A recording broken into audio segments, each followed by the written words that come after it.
Africa Media Live TV. Kindly subscribe to our YouTube channel to get updated on the trending gist, latest news all over the world. Like our page, subscribe, and share with friends. Thank you.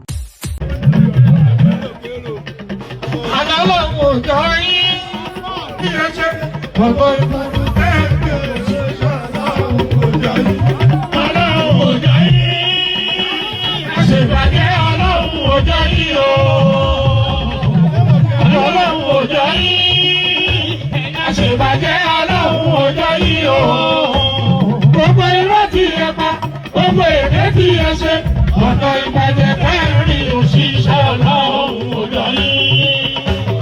Ilé kọ́ wọ́n dàgbà òwò lórí ìwé ìfowópamọ́.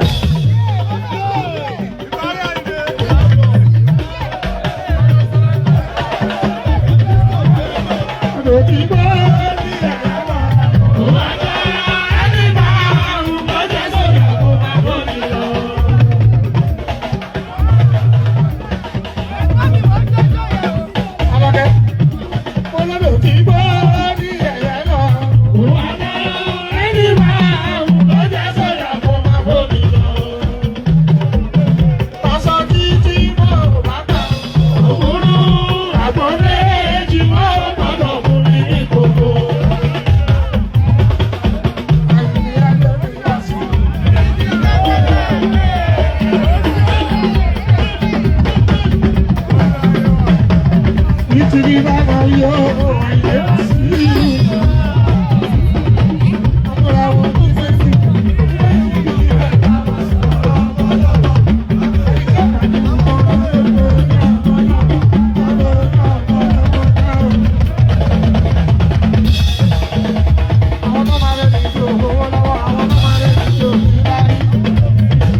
Africa Media Live TV. Kindly subscribe to our YouTube channel to get updated on the trending gist, latest news all over the world.